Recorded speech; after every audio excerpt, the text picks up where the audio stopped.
Salut tout le monde, salut les passionnés des oiseaux, j'espère que vous allez bien les amis. Aujourd'hui on vient faire une petite vidéo, c'est Pharma Passaro.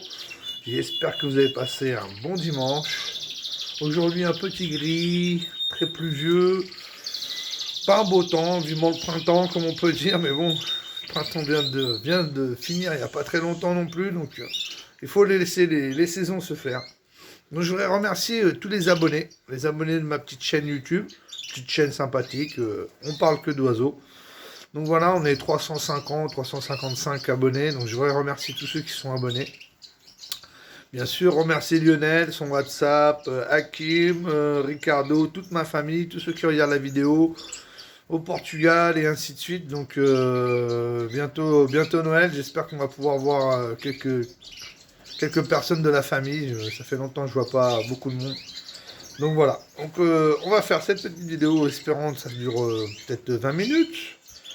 Petite vidéo de 20 minutes en essayant de vous montrer un peu tout. Donc voilà, je vais vous montrer mes petits canaris. Alors les canaris de 2020 saison de l'année dernière. Alors les petits canaris reproducteurs, hein, sont très très jolis. Bien sûr, c'est mes canaris. De toute façon, tous mes canaris sont jolis. Comme tous vos canaris à vous sont jolis aussi. Donc les canaris, alors vous voyez le petit blanc là-bas, il chante très très bien là, le petit mâle, vous le connaissez déjà, pour ceux qui suivent les vidéos. J'ai essayé de faire un petit zoom assez sympathique, attendez. Voilà, regardez, il est magnifique. Très beau oiseau. Donc le canari, le problème du canari, je vais vous dire, après avoir passé une saison avec eux, c'est qu'ils sont très très sales, ils salissent beaucoup. Je viens de nettoyer il y a 2 jours, 3 jours, regardez. Ils ont déjà tout sali, ils sont très très sales, c'est un petit cochon les canaris. Et ils dépensent aussi beaucoup de graines. Donc les graines, essayez de mettre des mangeoires économes pour les canaris, pour récupérer les graines. Vous les récupérez dans le petit tiroir. Moi je les jette après dans un petit récipient comme celui-là, vous voyez, hop. Et je les récupère, je les souffle et je récupère pas mal parce que ça fait un petit frais à la fin du mois, à la fin de l'année. Donc si on récupère pas les graines, je peux vous dire que c'est bien mieux si on les récupère. Ici, les petites femelles, regardez. Donc j'ai réussi à en céder une. Voilà, petite jaune. J'ai cédé une petite orange que j'avais. Voilà, la petite huppée, regardez. Elle se porte très bien. Voilà, celle-ci. Voilà. Donc leur mue est fini, plus de perte de plumes. Donc maintenant ils sont en repos. C'est vrai que le canari c'est un oiseau qui a une période de reproduction, donc pendant ce temps-là il y a un peu de stand-by. Donc les oiseaux sont un peu en repos, c'est pour ça que je fais aussi un peu d'exotique. Ça me permet de faire un peu de reproduction toute l'année et pouvoir profiter de l'élevage plus amplement. Parce que si on n'a que des canaris, je pense qu'à un certain moment, les oiseaux sont moins actifs, on va dire, donc on a moins de choses à faire, moins de choses à s'occuper, on va dire ça comme ça, quoi. Donc voilà, ma petite volière, mini volière, où j'ai mes canaris. Ici, alors dans mes cages, que vous connaissez déjà, les cages de 120, que je vais peut-être séparer en 4 pour la prochaine époque, on va dire. Et là, j'ai mes petites femelles. Alors regardez, une petite femelle jaune, très très jolie aussi. Voilà. Alors, elle surveille autour du bec, vous voyez, perte de plume. Elle vient de prendre son bain aussi. Donc là, ma petite femelle panachée, blanche et noire, là, avec sa petite crête, elle est magnifique aussi, très très belle. Donc, vous voyez, après j'ai des petits types sauvages classiques, hein, un petit peu, voilà, on va dire panachés. Donc pour l'instant, je leur mets, bien sûr, ils adorent. Eux, ils ont été élevés un peu avec la pâtée, donc ils aiment bien la pâtée. Ouais, j'en mets ici. Donc en montant de vol, ils volent d'un endroit à l'autre. Ils aiment bien se poser par terre. Donc les cailloux, vous voyez, moi je mets un caillou au sol pour faire leurs ongles. Voilà. Et de ce côté-là, les amis, sur l'autre cage de 1m20, les petits canaris, alors gros chanteurs, je vous dis tout de suite, des gros chanteurs. Voilà, petits canaris sympathiques, assez jolis, ils viennent de prendre leur douche aussi, leur bain, vous voyez, l'eau. Donc c'est pour ça qu'ils sont un peu, on va dire, comme ça. Celui-là, là, regardez, très joli.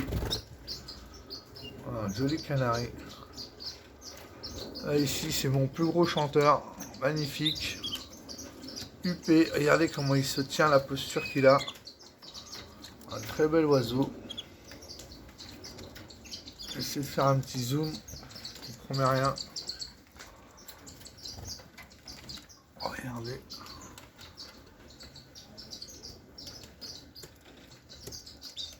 Regardez comment il est beau. Alors il chante énormément. C'est un très très gros chanteur. J'essaie de vous montrer d'ici les copains. Alors attendez, hop, voilà.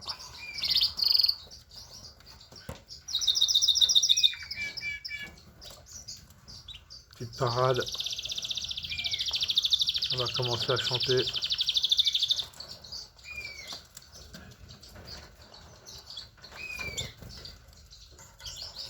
Alors ils ont un bel espace, hein. Ils voient les femelles. Donc des fois les femelles se mettent contre le grillage et les mâles font une grosse parade.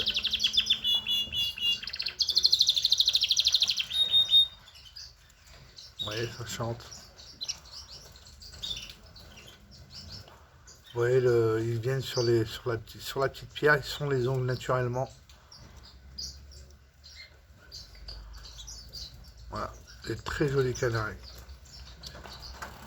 On va continuer la vidéo, je ne vais pas m'attarder sur ça. Ça fait déjà pratiquement 6 minutes que je filme. Donc là, je vais vous montrer aussi ici, alors, mes petits becs d'argent. Les petits becs d'argent que j'ai eu dans ma volière. Là, j'en ai 6, j'en avais 7, j'en ai cédé un à un monsieur qui est venu chercher un couple de canaris. Et il a vu les becs d'argent, il a voulu.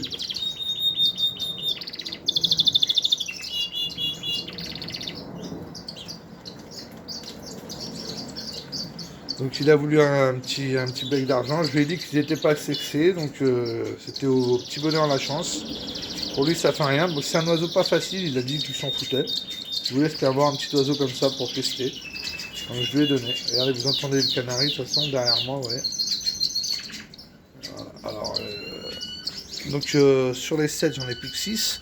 Donc pas facile à sexer, un peu comme les monos du Japon. On ne peut pas trop voir avec leur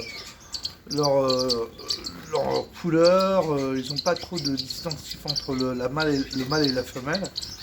Donc il va falloir que je les mette dans des cages. Je les mets dans des cages comme ça individuelles, vous voyez, des petites cages d'exposition, et je vais les sexer. Je les mets un dans chaque cage.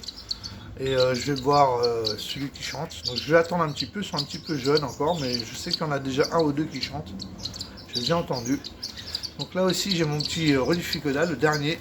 C'est mon dernier que j'ai eu de la saison. Donc là il est en train de grandir encore un petit peu. Donc il est très joli. Un peu foncé, ouais. Voilà. Je vais vous le montrer un petit peu mieux les copains. Attendez. Alors on va essayer de vous faire ça comme ça. Vous voyez, un petit zoom. Vous voyez, il est très joli. Avec mes petits becs d'argent, c'est que le bec d'argent, c'est un joli oiseau avec un petit crème comme ça, les yeux noirs, un gros bec. C'est un joli oiseau, assez sympa. Un chant très très doux, très très calme. Hein. On n'entend pas beaucoup son chant. Pas un chant très très fort. Pas comme le canari ou certaines autres espèces, comme le mandarin. Voilà. Voilà les très beaux oiseaux là que j'ai pour ma saison qui vient de l'année prochaine. Donc voilà, 2021, je vais en garder quelques-uns et en céder quelques-uns. Donc voilà les copains, sur ces oiseaux-là, les becs d'argent, je suis bien content. J'en ai eu une quinzaine hein, cette année. Donc voilà. Alors ici, je vais vous montrer, voilà, c'est peut-être la petite nouveauté pour vous. Donc mon petit système de batterie que j'avais fait avec mes cages de canaris. Que j'ai eu la reproduction l'année dernière. Donc je les ai mis comme ça, vous voyez, avec les LED, ça fait super sympa. Donc les LED, ça aide pour la lumière. Hein. Donc j'ai pas mal de lumière dans mon garage quand même, faut le dire. Donc j'ai le néon là, je l'allume pas toute la journée, mais là il fait assez sombre, je suis chez moi donc je l'allume. Donc je suis beaucoup dans le garage. Donc là j'ai les LED que j'avais mis moi-même ici, donc des LED que je peux changer l'intensité de la lumière, si je peux mettre moins fort ou plus fort, même les couleurs, hein. Bon, on peut mettre du vert, du rouge, du bleu. un peu comme vous voyez comment c'est, un peu sapin Noël. Et les LED des cages, donc ça c'est des LED incorporés directement dans les cages, donc assez sympathique, et ça me ramène quand même beaucoup de lumière dans mon garage. Alors ce qui permet aussi que les oiseaux puissent se nourrir plus tard, donc parce que moi j'éteins toutes mes lumières, elles s'éteignent à 8 heures, donc je commence par celle-ci, j'éteins celle-ci, donc après il fait beaucoup plus sombre, après j'éteins cela, voilà, donc il fera encore beaucoup plus sombre. Et après j'éteins celle-ci mais en diminuant l'intensité de la lumière, donc ce qui fait que ça fait un peu la tombée de la nuit. Et à un certain moment avec le minuteur que j'ai là, vous voyez un petit minuteur ici là. Voilà, un minuteur. Ici à 8 heures, bah, tout s'éteint, paf. Et en fait, voilà, ils restent dans le noir. Et ils ont pu se mettre dans leurs endroits pour dormir. Tranquillement, ils ont eu une petite heure pour pouvoir le faire. Donc voilà. Donc, ce qui permet aussi qu'ils puissent manger jusqu'à plus tard. Ils mangent 2 heures à 3 heures de plus que si c'était normal. Parce qu'à 5h30, 5h, il fait nuit, quoi. Donc normalement, à 5h, 5h30, ils seraient déjà en repos. Ils seraient déjà en train de dormir. Et là, ça leur permet de manger 1 heure de plus ou 2 heures de plus. Voilà. Et alors ici, je vais vous montrer donc mes petites installations. Donc ici, j'ai une cage vide parce que j'avais une femelle Rudifucoda que j'ai vendue cette semaine. Donc voilà. Donc la vente aussi me permet de me faire un petit peu d'argent pour acheter des accessoires, pour acheter aussi les graines. Vous voyez, les graines, c'est quand même un budget à la fin de l'année. Donc ça me permet d'équilibrer tout ça. Donc c'est cool. En fait, je dépense pratiquement aucun argent. Et je vis de ma passion avec aussi un petit peu les ventes. C'est vrai. Donc voilà. Donc ici, j'avais une petite femelle Rudifucoda que j'ai vendue. Où je vais mettre sûrement, voilà, celui-là qui est là. Je pense que c'est une femelle et je vais la mettre ici. Ici, j'ai une petite femelle. C'était la même que j'avais vendue. Ouais, une jolie femelle. Je vais essayer de vous la filmer un petit peu mieux. Voilà. Jolie super femelle que j'ai dans mon élevage. Hein.